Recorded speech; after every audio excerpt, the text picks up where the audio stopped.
Welcome back to the Masters of Recon podcast, your top automotive refinishing podcast with your hosts, Corey Kleinfeld and Ryan Brewer. Enjoy the show, guys.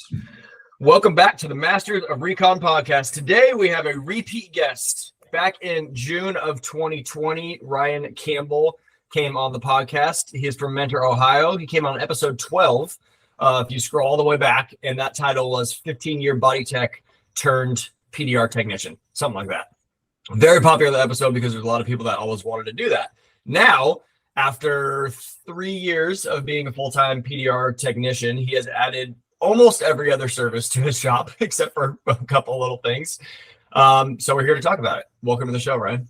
Thank you. Thanks for having me. I'm glad to be back.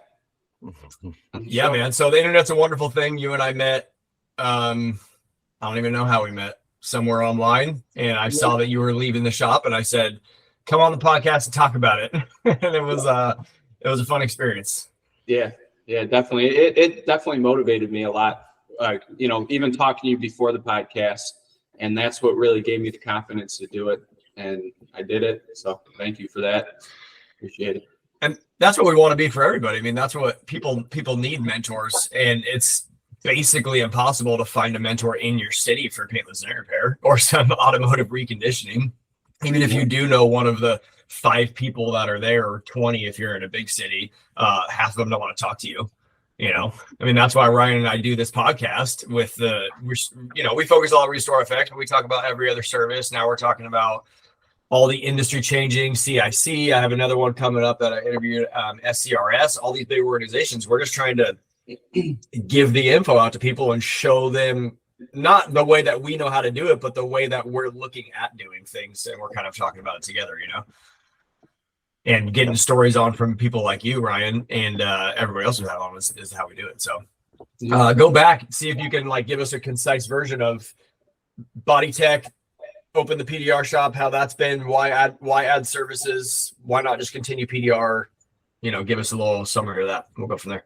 Okay. I'll kind of, give a quick background, but I was a body tech for many years. And I kind of felt like I reached that point after 6 years of being pretty good at doing body work. I was just kind of hit a shelf, and I was making the same amount of money, and it was great money. I was earning anywhere from 130 to 200 hours a week at flat rate tech. So I was doing good, but it's not humanly possible to push yourself more than that. But I wanted to do more. I wanted to offer more. So I sent myself to PDR school to become better at being a body technician, so I could work the metal out better without doing welding studs and quick glaze coat, boom, you're done. Well, I got really good at doing PDR work because I became the best at it. And this is before I really knew anybody. I didn't know you and just a couple local guys. So I didn't even know this community and people were out there to even help. So after I met you, I had my business going for about 4 years, and I was doing PDR for the body shops that I work for. So I was a flat rate tech, bring my tools in, and I was running my business in the shops. So I would just write an invoice, they would mark it up. They always had a PDR tech on hand. So it was great for the body shop, great for me. I think at that time, I was only making an extra $1,500 a month doing PDR, but definitely on top of turning 130 to 200 hours a week, I was doing great, happy. The one place that I was working sold to Abra, and then it merged to Caliber. It was around that time. So I decided to leave because they wouldn't allow that policy anymore. What my boss had going. No more small business owner situation. Handshake. Yeah, I turned into a number and then forgot about that part. Yeah. So then I went to another shop for a short period of time, about 2 years. And then that's when I met you, Corey, and we were talking and you told me, what's the worst thing that can happen? You go back to doing body work, making good money. You have all your tools, just, give it a shot because you believed in me and you just talking and seeing stuff, you knew I could do it. And that motivated me to do it. Once you said that, it clicked. I'm like, well, shit, I'm just going to leave my tools. You can still go back, Ryan. You can still go back. Yeah, no, I'm not. But I'm ruined now. I'll never You'll never go back. Exactly. No. I knew that shit when I said that, by the way. I kind of took a turn back to doing collision work, doing the non-structural collision shop, what I have now. But it's my shop, and that On your own terms, I'm never going to work for somebody again. I'm ruined on that aspect. So thank you for that. But yeah, I left my toolbox there for a month, and I told my boss at the time, it was right when like COVID hit, is when we were talking. That's right. And I was taking Fridays off because the body shop was super slow. And then I told him, I said, listen, I'm doing pretty good on Fridays at my little shop. I had a little 1,000 square foot shop in the back of this building. And I'm like, I'm doing pretty good. If I do this 5 days a week, I'll be all right. So I'm going to try it. And my boss at the time, he was like, all right, buddy, just, we'll keep your tools here. If it doesn't work out. Mm-hmm. So I went back like a month or two later to pick my toolbox up and bring it to my shop. So Nice. It worked out. It was great. And 3 days in, I was on episode 12 of Corey's podcast. So I was very new into, I think it was the first podcast that I ever was on. So I was like nervous. You could go back and listen to it. It was a good one. I enjoyed doing it. Great. And it fired me up, man. It just being on the podcast, I'm like, man, I'm doing things. I'm out here. I'm doing my own dent work. It was awesome. And that really gave me the energy and the vision to do what I'm doing now. So after all that, a couple years go by, about a year by myself I have a Scion XB that I wrapped and my 1,000 square foot shop in the back of this building that I now own. But I was a year. No big deal. No big deal. Biggest thing in my life. It's a dream of mine to have something like this. It took a lot of work, a lot of planning. I'm in like a little bit of real estate too. So in the time of doing body work, I had a couple rental properties, residential. I would buy these houses for like 40, 50,000, renovate them, rent them out. And you just kind of multiply. Stack them up. Yeah, I had 3 houses, I had 4, and I sold 3 of them. So I sold 3 of them when the market was really good. Kind of getting off track where I was, but I sold 3 of them. Hey, it all factors in, man. Yeah, it all kind of comes into how I got the building. Sold 3 of them when the market was good. Used some of the money for a down payment on this building. I was great friends with the owner of the building. The way I ended up getting this building is I was renting off of her. The back unit was her husband's shop. He passed away. She's my neighbor. Awesome lady. She's actually the Did she just pass away, Ryan? Is that who you posted on Facebook? Oh man, yeah. I didn't realize that was her. Wow. Was her, yeah. So yeah, here I am. Like, I would always look on a Saturday. I would be here and I'd look out this window, and she would be doing the landscaping still. And I told her, I said, the building, like, you still own it, you just don't pay for it. She'd have her dog running around. So I'm gonna miss that big time. She's a wonderful, wonderful lady. But she was the founder of Hospice of the Western Reserve. She started with 20,000 and built it up to be a very, very great place. But but going back, I rented that unit off her. We were good friends. I would always help her out. And then the machine shop from this unit ended up, they got bought out. And this building was kind of built around that machine shop. Her and her husband built it for the machine shop. And she asked me if I want to rent the front. And it needed renovated. And I said, Elizabeth, if I'm going to be spending $3,500 a month in rent or $4,000, whatever it was going to be, I said, I'm going to buy a building. And that's my goal in life is that's where I'm going right now. And then I have 2 goals now, now that I have my building. But that was a big goal of mine, to own my own building.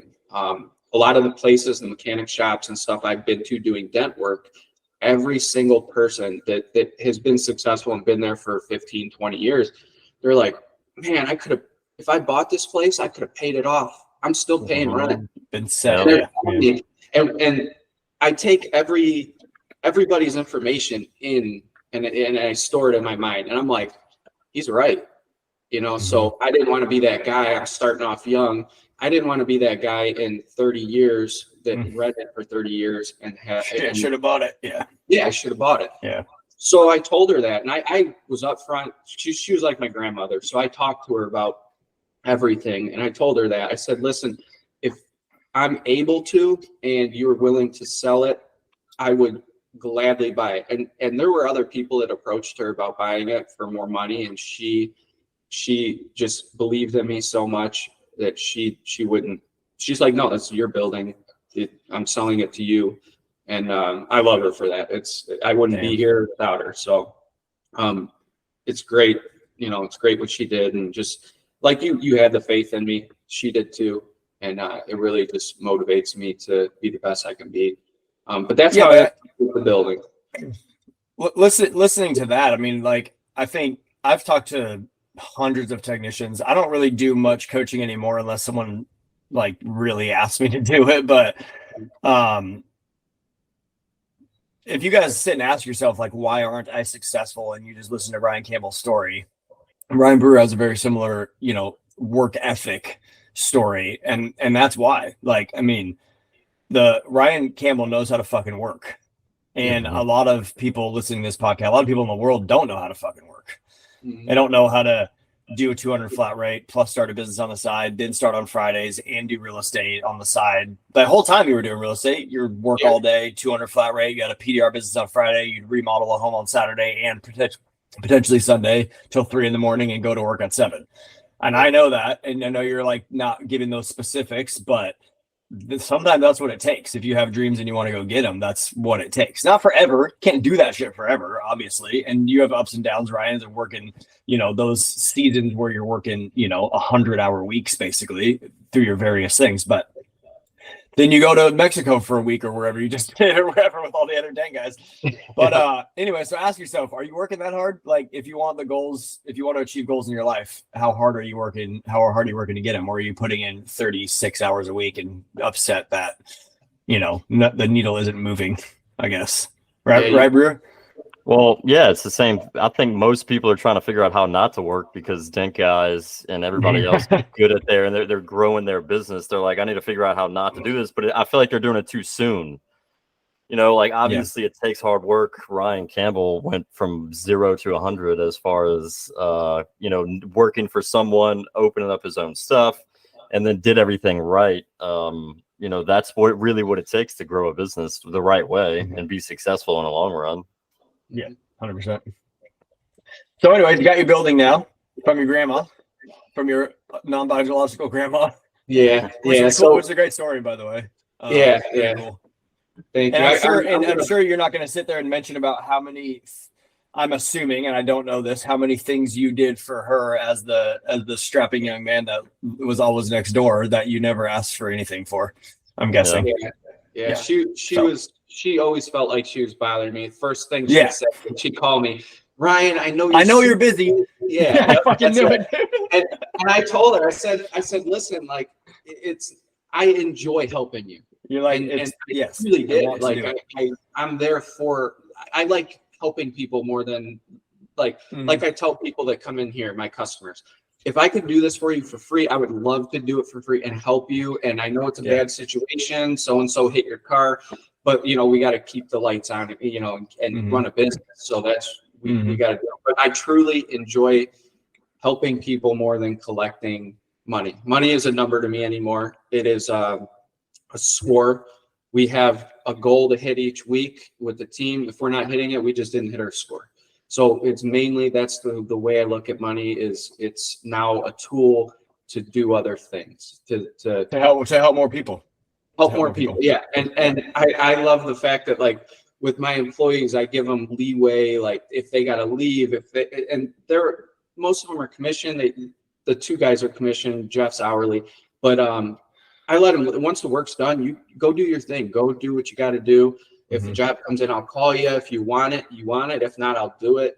I'm kind of a little bit too lenient with them because we had a little issue a week or 2 weeks ago, where I signed up for an advanced RV fest. It was an RV fest where I had to do a couple presentations and about dent repair and the benefits of it. And it was good for me to get in front of people. It was great event that they held. And I told my team about it 6 months ago, and I said, hey guys, are you would you come and help me? And at that time, oh yeah. And I think it crept up on us fast. But it was the week before I left, I had a talk with everybody, and I'm like, hey, and I do a lot for these guys. I'm like, hey, Brandon, any way that you can come help me out on Saturday? I'm going to be there Friday through Sunday, but Saturday we're going to be doing jobs. People are going to want dents done in their RVs, and these are Sprinter van RVs, so they're not like these are just custom Sprinter vans. Not fiberglass.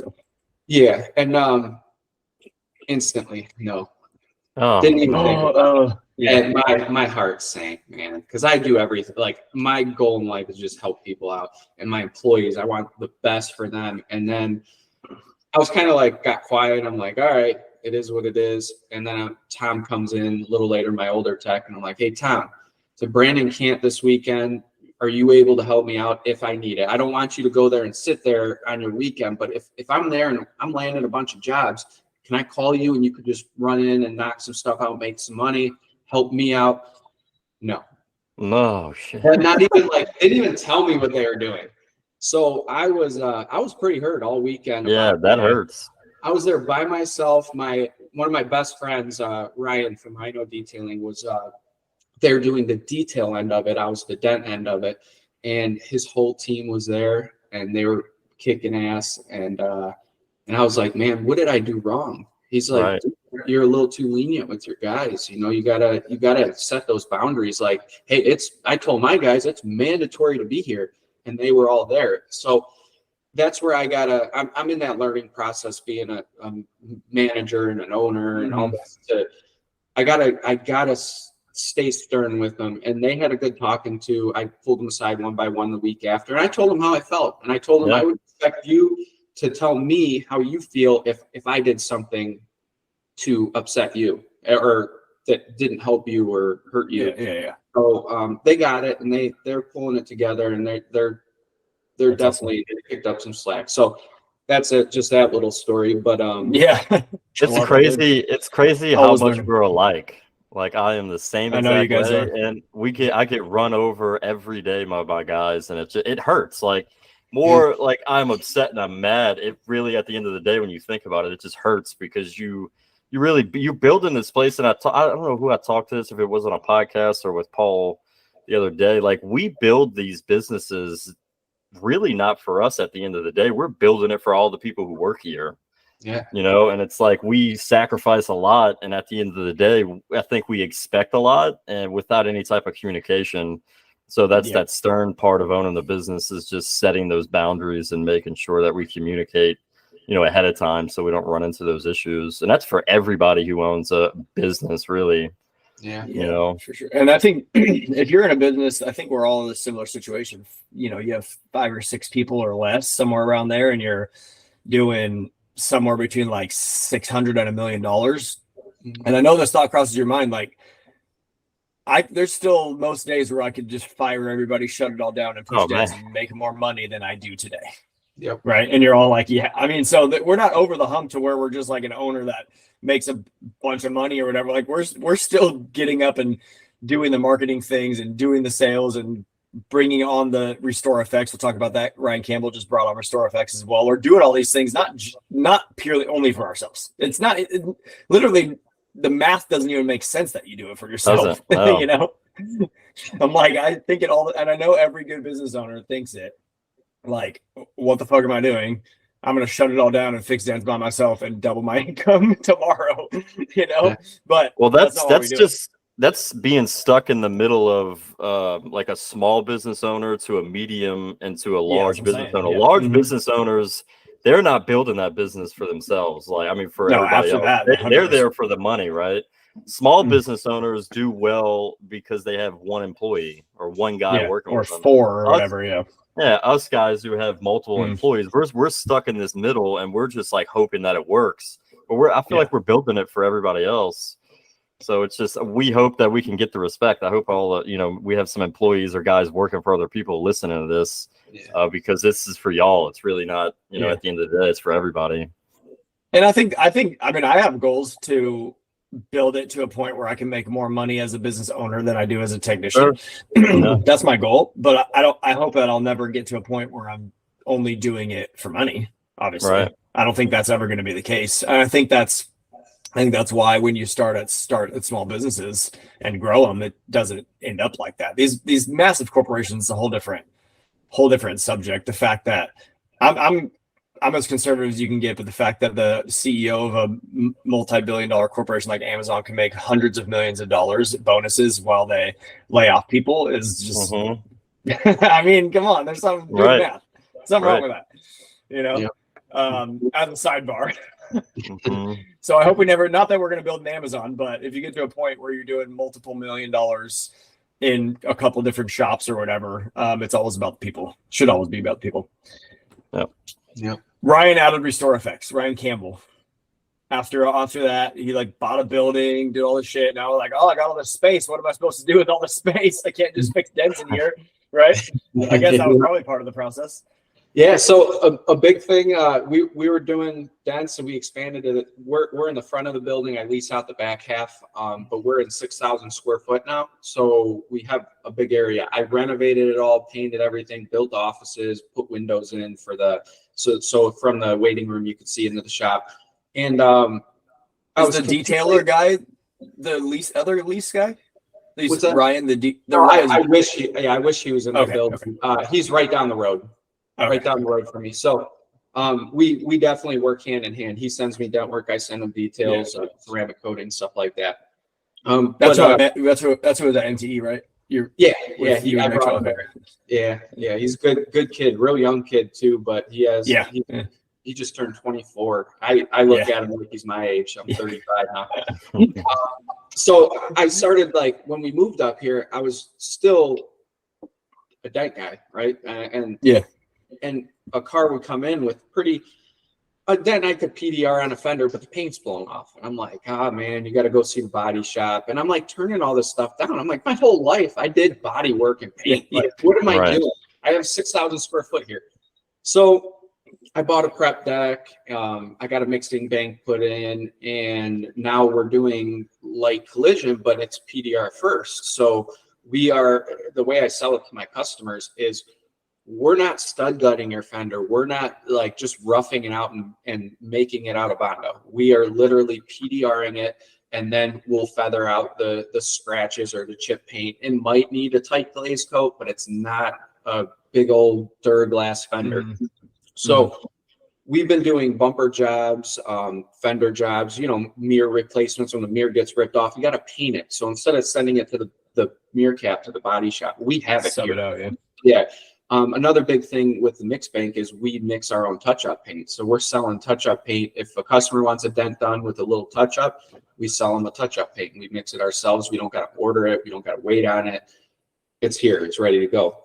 So after I got into that and doing collision work, light collision work, if there's something that comes in wasted, I have body shops I do dents for. I refer my local body shops because we work together for the bigger jobs. Then I'm like, you know what? We're all like seeing this Restore FX product. I got a demo at Vegas, MTE when I was there. Alex did a demonstration, pulled us behind the curtain. I'm like, oh, it's like Secret Service. like old school dent repair, dude. Yeah. They like moved the red curtain and let me in, and he's like doing this thing. And me as a body frame guy, paint guy, like, I'm You've seen clear coat. You've seen. Yeah, I went in there so negative, like, no way this is gonna ever work. And I seen it. I'm like, oh wow, it actually looks pretty darn good. I'm like, even coming from a paint guy, right?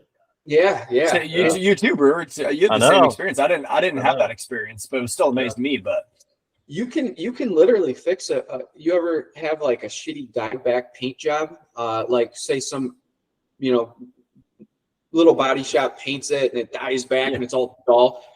You sand it and Restore FX, it looks like a brand new freaking paint job. So that put a layer of clear coat over top. Yeah. And that's what sold me on it when I like started talking to other people, that were using it, Dan Rakiki. And I'm like, you know what, this might not be a bad investment. And I kind of wanted to get in. Once TC told me, he's like, if you don't buy it, I'm going to buy it in your area, because his area was already sold. And he's been trying to buy it off the guy in his area. Restore FX is literally next door to his dent shop.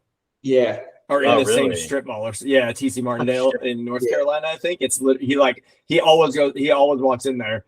TC's fucking hilarious, but the briefcase of cash. How much for you guys to leave and let me take this thing over? Funny. Oh man. Once I heard that from him, I'm like, gosh, and I gotta sign up now. So damn he's it, like, yeah. you need the money here.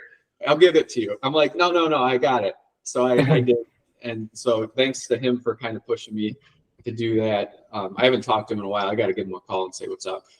I don't know what I'm doing, but yeah, I bought into it, and we kind of like bought the license, and we waited probably 6 months before we got into training. We waited till our slow season. I did training in February. We kind of pushed it off 2 times because my employee Jeff, my shop manager, he had his wife was pregnant with their second child, and we didn't know when the baby was coming, so we pushed it off. Baby was here, everything was good, so then we went February 13th through the 17th to training in Bellingham. I was going to go to Ryan's place in Toronto. Isn't that where it's at? Yeah. But we decided to fly to Bellingham. It was a lot farther, a lot more expensive. It's a big thing to shut your shop down for a week. Pay your employee to be there and and do all this. It's a big investment. It was a very big thing. Very, it was risky for us to do, but we hit the ground running. At first, we have our ups and downs. You have issues when you come out of training and stuff, but you solve them and you learn and you never give up. I had some late nights here fixing a couple of my own personal mistakes with the product. So yeah. And that's I think there's a lot of people that Restore FX, I think, really good at positioning, and you can see the product and then see, how good. And I think I've talked to several people recently that are like upset that there's an issue with Restore FX, and I'm like, it's brand new service you're offering, dude. Like, I don't understand. I mean, well, it's also the same. Do you remember the beginning? Yeah, do you remember when you started fixing dents? How many years was that of fucking, I think I'm good now, and then you get this dent, and you're like, I suck. Yeah. And it's the same thing. Like, there's always going to be, my guy's a year and a half in almost, and it's been 2-3 months since we had a real issue that he didn't just fix, and we did a retail Subaru job, and this one door on the Subaru, pretty new car, literally he could not figure out how to do it. Kept it another day, did another coat, all that stuff. We gave her the car and said, come back in a week when it's fully cured, and we'll fix the door and just have it charged. I mean, you're gonna run into things. I mean, especially if you've been in the paint world too. Like, you think you know everything, and then all of a sudden it's like, what happened with that? Right. But anyways, yeah. Talk about some of the pros and cons, if you will, because we're on a show. Yeah, I would say, like, one thing I wanted to bring up, like, if you were doing this and you didn't have an alternate income, so you didn't have the non-structural collision shop or a PDR shop, like, it would be very difficult to hit the ground running. As in, if you never did dent repair before and you jump into it to be a dent guy and quit your job, you can't do that. I always tell anybody that's learning dent repair, and I have friends that are learning it, that are painters, stuff like that, I said, keep your job, keep your source of income, because you're not going to just come out of school and be making $100,000 a year as a dent guy. You gotta, and that's same thing with Restore FX. There's a learning curve.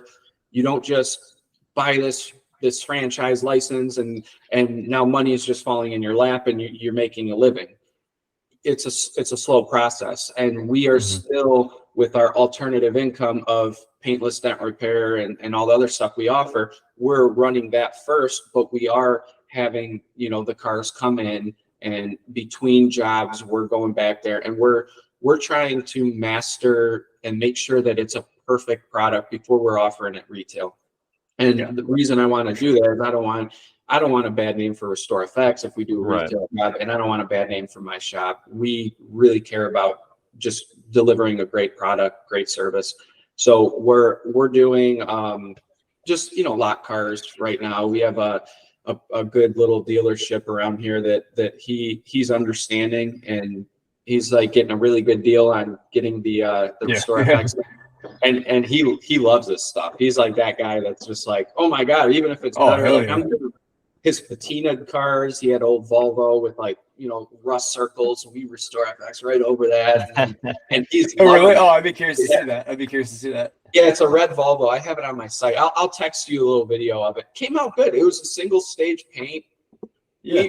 We're testing it. We want to Yeah, know for sure. Yeah. the issues and fix issues before we have a customer that's trying to pick up their car and we don't know how to fix the issue. And Yeah, I mean, I remember Brewer was doing the same thing. Like, how far can I take this thing, right? Like, what can this thing cover up, basically? Not rust, by the way, just so you all know, it doesn't cover up. I mean, I get technically it makes it glossy, but it's shiny rust. Restore Effects really is against that, so a lot of people know that. But I say that for sure. You know, we all want to push the limits to find out what can and can't be done. That way, we know how to sell this product. Yep, exactly. So I'm not saying don't do it, and I'm not saying do it, but we've all done it, you know. So a lot of people like that patina look, and they want to seal it in. I've had other people come. So if the customer is like all on board with it and that's what they want, hey, I gotta. Yeah, and I mean, you're not putting those ones in your advertisements either. I mean, that's just like just like your own thought, your own experimentation, I guess I would say. Yeah. So how many cars have you guys done Restore Effects? We're about 15 cars in right now, and we try to do one a week, and sometimes we do 2 a week, but we want to just take our time with it. We're not trying to just produce. We want to figure the issues out and do everything. And we have our prep stations, got all the lights and everything. We got our build out. We got our mobile lights that roll around, and they give you the whole list. I don't know if you guys have mentioned like the whole list of stuff that you got to buy. We haven't talked about that actually, but no, that's like I think Brewer and I have called it a couple times the business in a box situation where you're buying the licensed product where they kind of give you the steps to succeed. So it's like, here's the list of stuff you're going to need, which is great. I mean, that's huge right there. Just like, here's the list of stuff you need in order to be successful. Your initial payment gives you a bunch of the Restore Effects product and some other accessory items on how to prep cars. Not everything that you need, but it gives you a lot of that type of stuff. And then my favorite part is honestly the marketing materials too. Like the amount of time I've spent making marketing materials for Dent Pro, a business card, a pamphlet, a poster, or whatever. But like, you just go into their back end online store, and I'm like, I would like a Restore Effects banner. Right. Like, $80 done.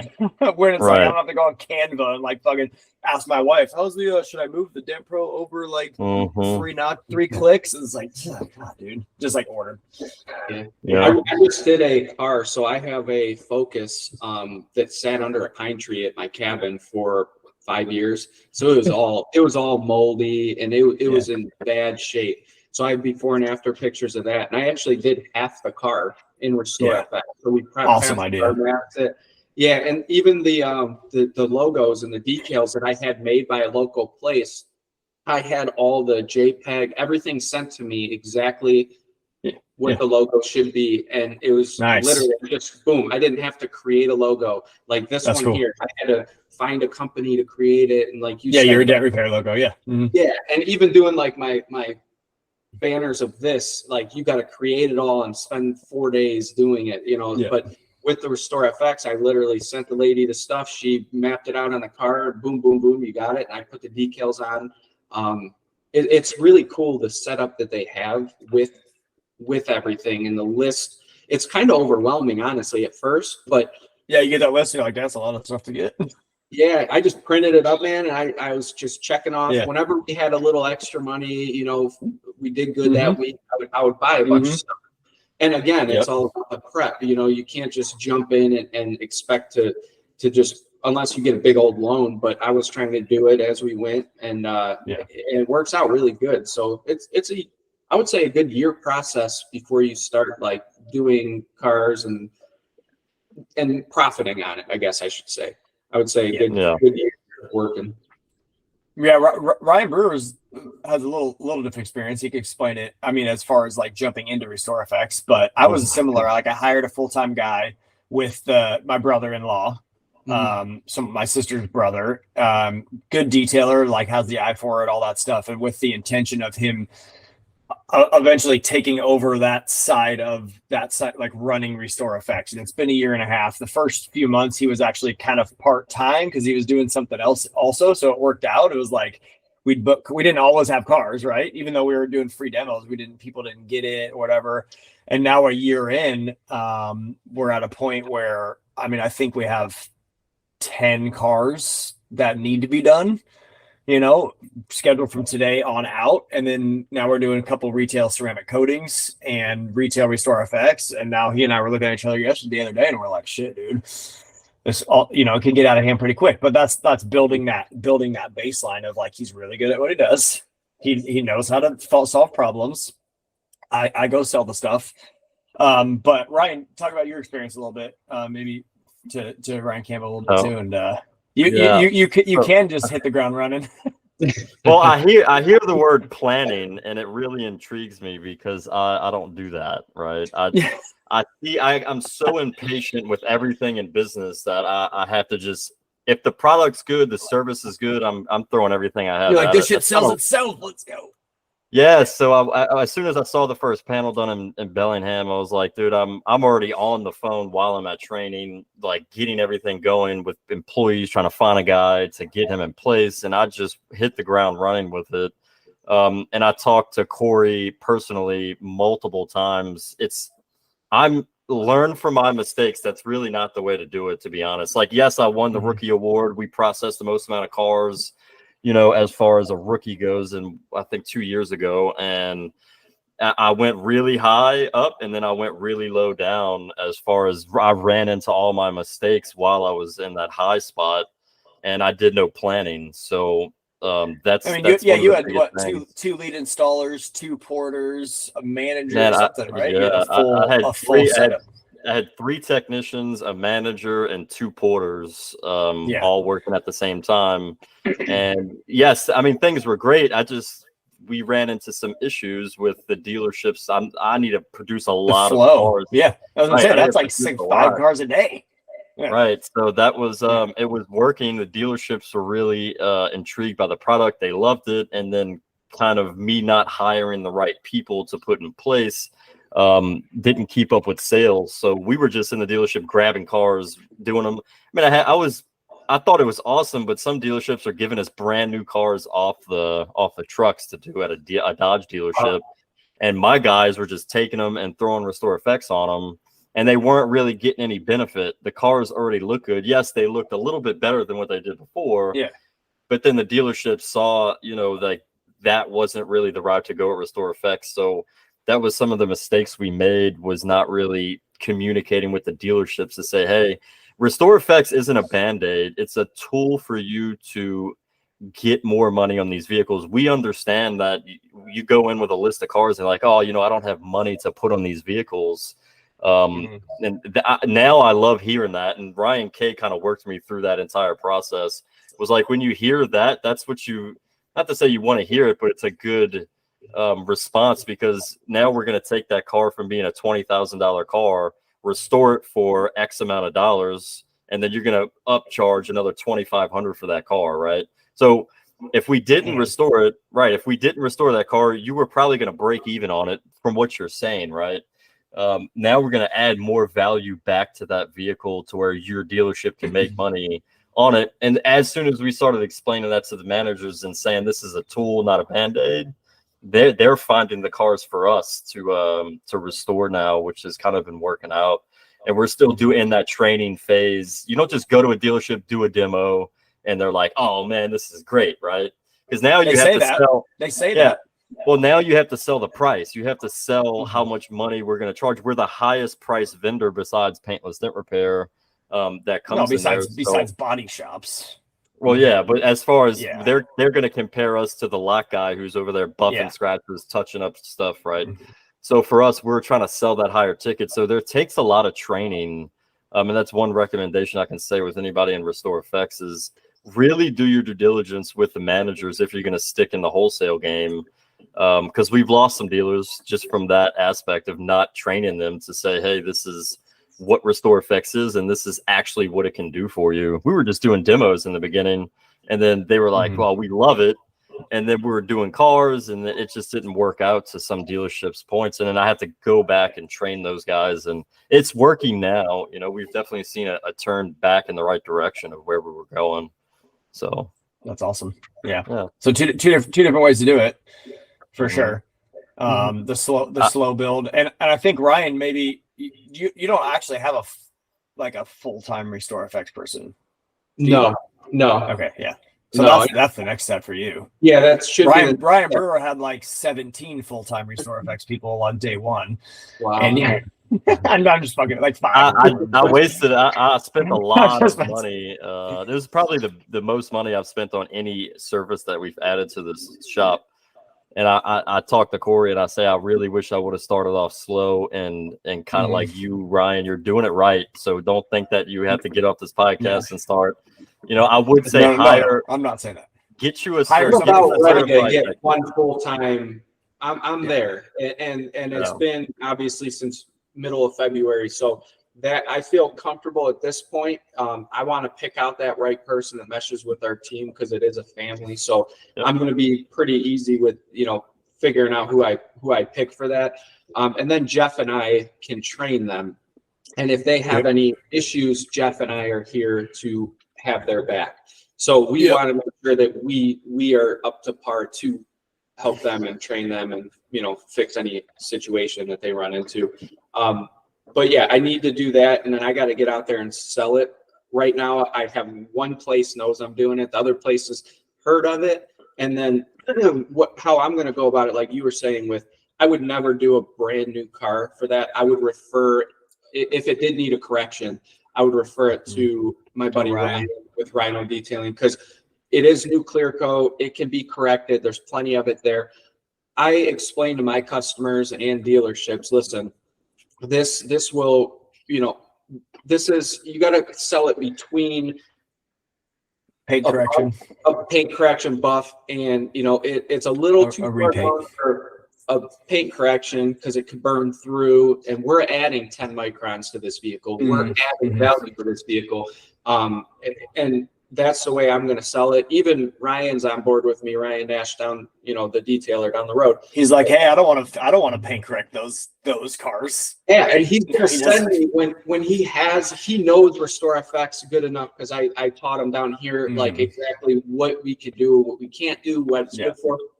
So when that car comes in that isn't sufficient or for a paint correction, boom, he sends it to me. When I have somebody come in here for Restore FX, it's not the best product for your brand new vehicle. You only have light car wash swirl marks. Go see Ryan, get a quote from him, and a ceramic coating, and you'll be good. So we're working together to give the best value to our customer and our wholesale accounts. And I think when you sell it like that, it's gonna, for the long run, it's gonna be a lot better. Because like you were saying, you were doing those brand new cars, and then you might have lost that dealership because they're like, hey, it could have been a quick orbital with a wax buff, right? And for $200, whatever it would be in your area, but you guys did this. Why do you do that when you could have, So we just want to be upfront, clear with what it is and what it covers. And we've been doing certain things. I did a Porsche roof, and it was, when the clear coat is off and it's like base coat, and you could see like I guess it's called bleaching or something along those lines. I was able to feather it out, and I Restore FX it. It was a little roof. I could have base coated, clear coated it, been done and out the door, but I wanted to see what Restore FX could do, and it ended up making it. I would give it a 90% better, but it was after 5 coats, and with the coats is really? Yeah, it took a lot, and I was baking it because it was cooler temps, so I couldn't put it in the sun. So my baking lamp was nonstop getting moved around this roof, and then we put another coat. Things like that, you got to know its limitations. Does it make sense for you to keep that vehicle for 2 weeks doing more coats? No, we have a paint area. When you sell it to the customer, you let them know, hey, we could do it. One coat's going to make it glossy, but you're still going to see this stuff. If you want to do that, that's cool. We'll do your whole car, but just paint that picture, under promise, over deliver type picture for them. and it'll go a long way. So, but it's good for us too. We learned that next time I'm gonna buzz the roof down, seal it, and base coat, clear coat it. And But restore affects the rest of the vehicle, right? oh yeah, Yeah. yeah, definitely 100%. You go paint a whole car, we're at 10 grand for a full paint job. Right. And that's where it starts for a good paint job. So yeah, restore FX the sides, the hoods, the deck lids, stuff like that wasn't weather beaten. And it might have been repainted before, and that's why the clear was failing just on the roof. Yeah. So it could have benefited from getting repainted anyways. But the amount of cars I see at body shops that have like 2 or 3 repainted panels, and the rest of the car looks like shit, like dog shit. I'm just they sell for me, right? I know. I'm like, I haven't really pushed it, but I'm like, man, they're like, there's that explaining you have to do, but you tell the customer like, hey, we're going to paint these 3 panels, and then, we're going to blend in the driver door, and then the fender is still going to look like the fender looks. Like, I would go spend another, $500, $600, $700 with Restore FX and make the rest of our shiny. I mean, it makes no sense. It's just like, it looks funny, dude. Like, I know a lot of body shops don't even like doing that, but it's like, oh, it is what it is. It's a good marketing. It's a good marketing campaign, it's not a bad idea. To geotag all the body shops, where when a customer goes in that location, they're going to start hitting with these videos of like, just make it super obnoxious where one panel just sticks out so bad. Oh, dude, you've seen them. That's parked all, in their I know, but the customers, customers don't really understand that. But if you explain it to them and then they go look at it in the right light, they're like, oh my God, my car looks, good in one panel, all the rest looks like shit. So that's a good marketing campaign. I think I'm gonna go after that. Yeah, speaking of the body shop deal like that, another good thing I want to bring up is, you ever see where a body shop will blend a sail panel or? Yeah, I was gonna say that earlier. Yeah, you can sell it to the body shop. Say you get your car comes back because a couple months down the road, the customer sees that dieback, that blend mark, because the UV protection of that clear coat dissipates when you blend it out, and then you kind of get it back. Yeah, you can buff it again, but you keep temporarily buffing clear coat back to the point where it's thicker, and then you get a harder line. So Restore FX, you do your prep on that quarter panel, and Restore FX, that whole panel, it ties it all in. You re-clear that panel. I've done it. Yeah. I've done it quite a few times, and it came out great. So that's they're not even blending the quarter, or that's after they blended it. After they already did it and it failed. It's like if the roof, like if you're painting a quarter panel and then the roof rail goes all the way down, a lot of body shops, instead of prepping that, they'll just put they blend right in the top of the sail panel, and then they'll buff it, kind of blend it in, and then 2 months later, when all that buffing compound goes away, you'll see that like if you ever burn through Restore FX, you can see that little line. You can see that. Yeah, I never see that at my body shops. Never seen them in body shops. Well, you must work for some good body shops. Yeah, it's probably a law in California. They'll put you in jail if you don't blend all the way through the rail. In California, probably. I don't know. Just probably. I don't think I've ever seen that. Probably. I've been around body shops my whole life. I mean, maybe I've seen it, but it's not like an issue that I come across. If you're ever working on a quarter panel and you see any type of notice. Yeah, I know what you're talking about. Up in the sail area. Start looking in the sail area. If you see I will. I'll have to look. Yeah. If you see haziness or roughness in the clear coat, that's a blend line. That's somebody. That's a blend. Yeah. Huh. Interesting. Yeah, but that's another way to sell it. I mean, there's just like paintless dent repair. There's a lot of ways. There's the body shop. There's the retail. There's the wholesale. We're still heavily going after the new stuff, right? Everybody's trying to go after the new high end stuff. That's not what Restore FX is for. No. So I mean, it can be, but you don't need Porsche, Audis, all those. It's not brand new. Right? Not brand new, but not brand new for sure. No, not brand new stuff.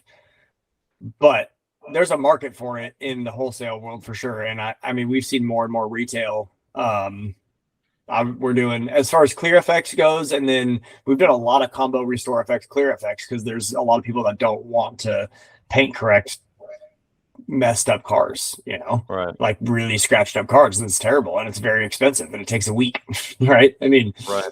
So we found several of the combos of Restore FX, Clear FX, which has worked out pretty well, and they're big tickets too, usually $2,500 or something like that. Yeah, Man, what else we got? Man, let's see. Early for me. So, Ryan, I would say, so my next hire that I'm going to do after my guy who does full-time Restore FX, is probably going to be like a prep tech. And then he's also going to do like our headlights and windshield chips. I know you mentioned you do that stuff. And so when you hire your first full-time tech, and there may not be that stuff, you can train both of those things in a day. I mean, really realistically.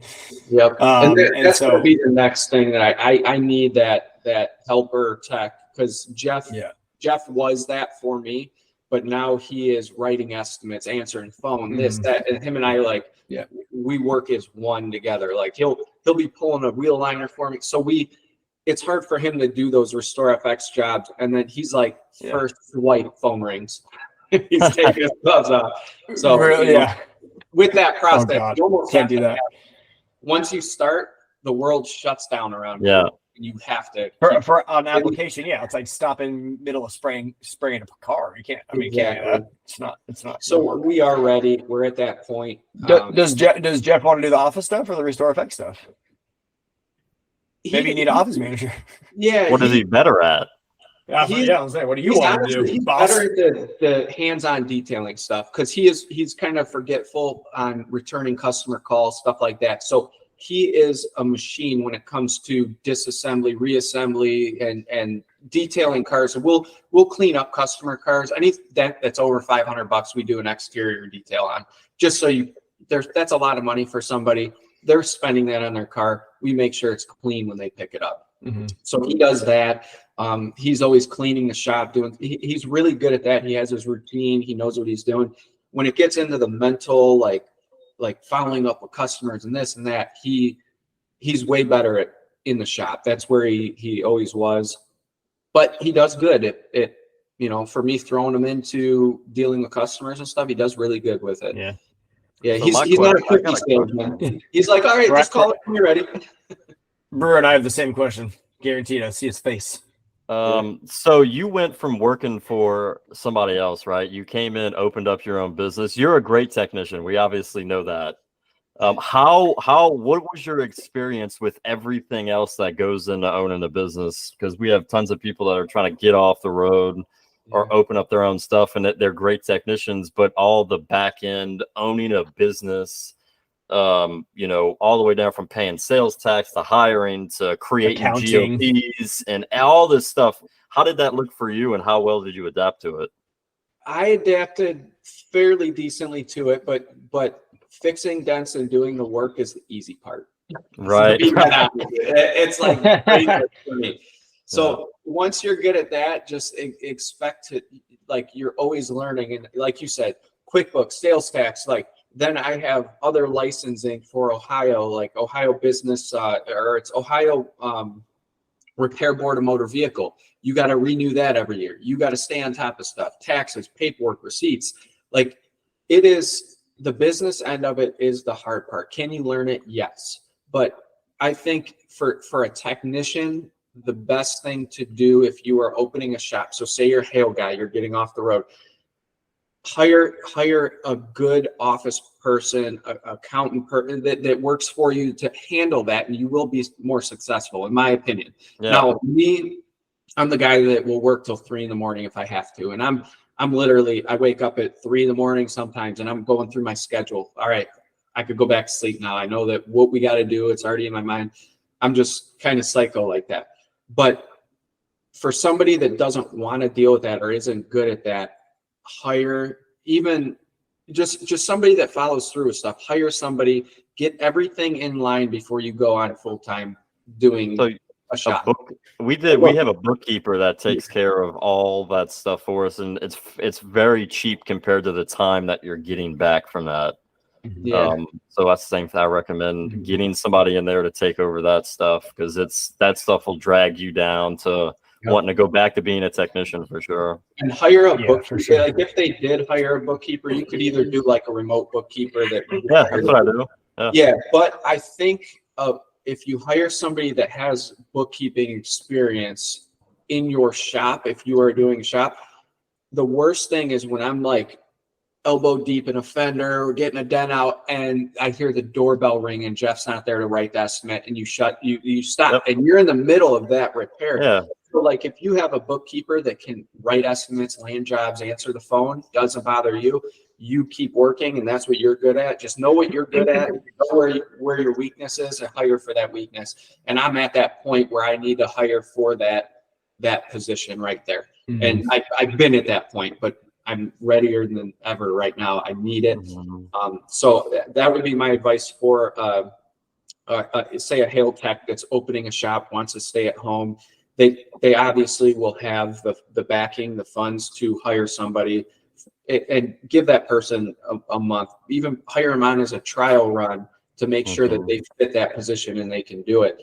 But that will save somebody a lot of ass ache. It sucks paying somebody, but it'll save them a lot of headache to have that for them. Some advice on, I just found this out. I've been owning the business for a long time. Obviously, this program's pretty new, but it's called Loom, Loom. Okay. This is going to help videos. Well, it's not training, but you can convert it into that. But this is we're going to be using it to create all of our general operating procedures in our business. So anything that you're doing estimating wise, even making videos, tutorial videos on how to deal with estimating, anything in your business, it all goes into one folder. And if your new employee is into a situation where they don't know what to do, they can go in the search engine, type in how to collect POs from a dealership, and then your general operating procedure video will pop up. They can watch it. So you're not explaining things. We're technicians. We need to keep pushing or painting or whatever we're doing.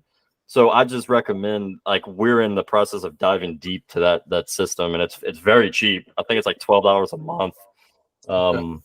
Yeah, it's like internal training software or internal training, basically. Yeah, it's gonna take care of all that for you. It'll look a lot cleaner too. I have like my procedures for like closing a job out right in the back. That's printed up on paper all over the wall. So like, if you just have that laptop there and they can go in there, it'll keep your shop cleaner too, instead of having 100% post-it notes and stuff. Yep. Pretty cool. Brian Bird and I didn't have the same question. But my thought for you is that you said Jeff loves being a tech and all that stuff, and it sounds like, but you need him up front more or something. But it sounds like he is the Restore FX technician. And you need a front office person. That's what it sounds like to me. You know, sometimes he could be the Restore FX, and then I get the front office person, which is honestly my brother. He's like the main one that I trust. He has the same last name as me. I've known him for 35 years. You know what I mean? So like, I know he's that guy, and he's ready. Him and I just my brother's my office manager.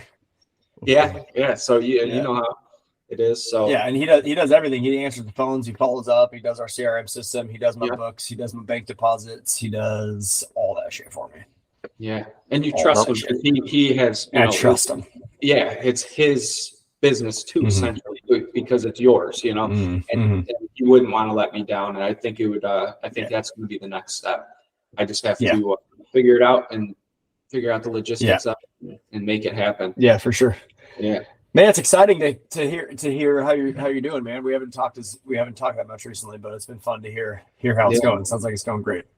Yeah, it's going awesome. I'm getting this place dialed in. Once this is dialed in, I'm going to actually get into my wife and I have a goal this year to get into Airbnbs.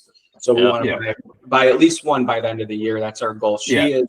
She's always been into the real estate. She's the one that pushed me for like the rental properties, and I'm the guy that does it, does all that. But she motivates me to do it. And now I motivated her. I paid for her real estate license, and she's been having a little issue with the national test. She got the state done. So she's been studying, doing that. Now she will be our realtor so that it's all kind of in-house. You know what I mean? So that's our goal now. Is we're doing great here at the shop. I want to continue to fine tune it with different employees in different positions. So when I am out in Florida buying the Airbnb, my shop's still operating as it should.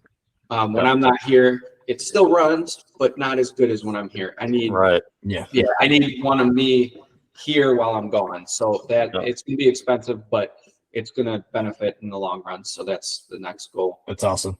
Love it, dude. Yeah. I mean, Ryan Bird just left for a hailstorm for a while, and yeah, his shop's still standing. It's the same thing. It definitely doesn't do as well as when I'm here, obviously. So there's a lot of, I mean, you're always going to be fine tuning your business. You're never going to be able to walk away from it. But as long as you keep up with technology and you have mentors, you have all these things, you could always keep that up to get your business moving forward, not just staying stagnant. Yep.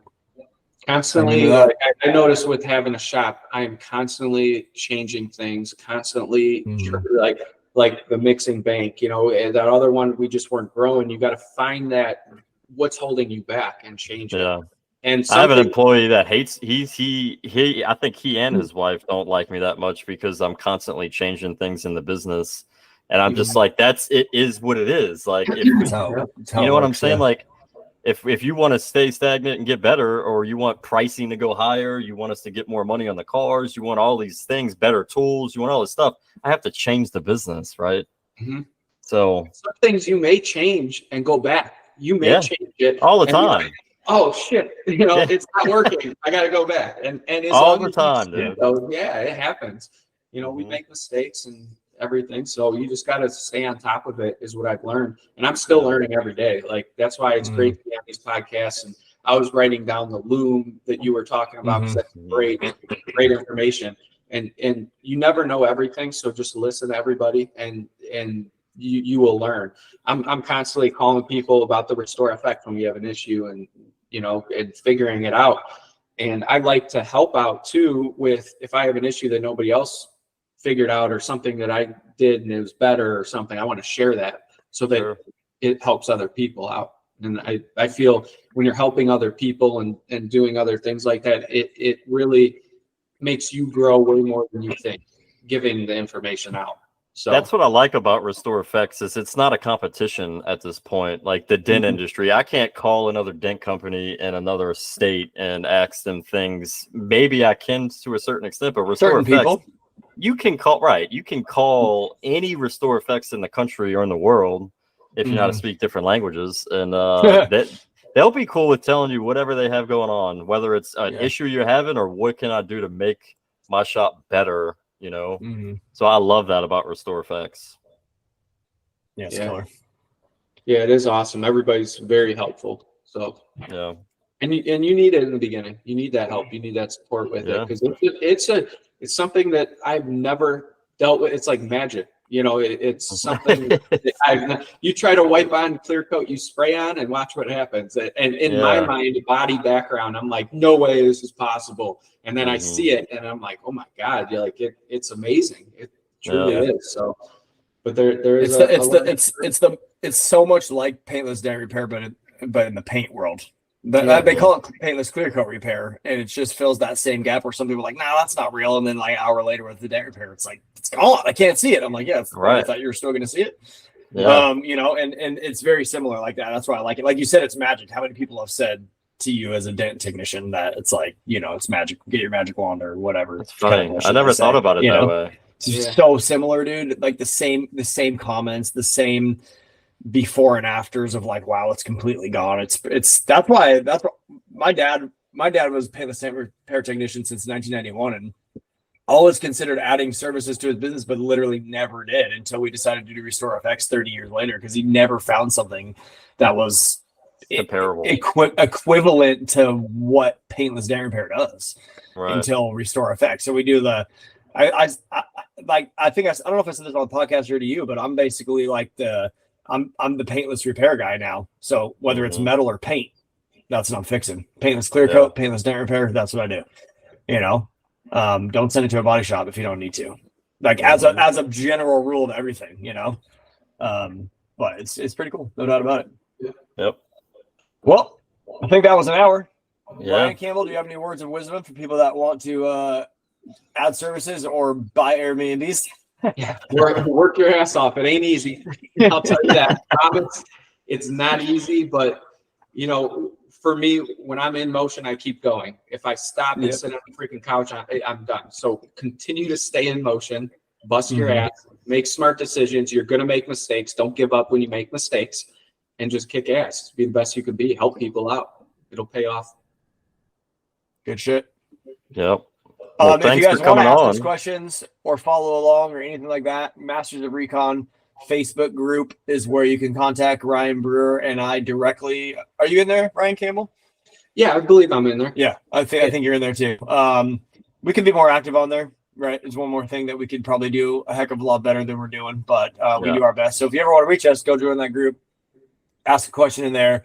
There's actually a lot of people who have a lot of great answers inside that group. So if you're curious and you haven't heard us talk about Restore FX yet, not sure where you've been, but go join that group and we can help you in there.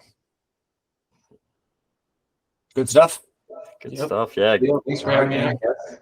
Of course. See you guys next time.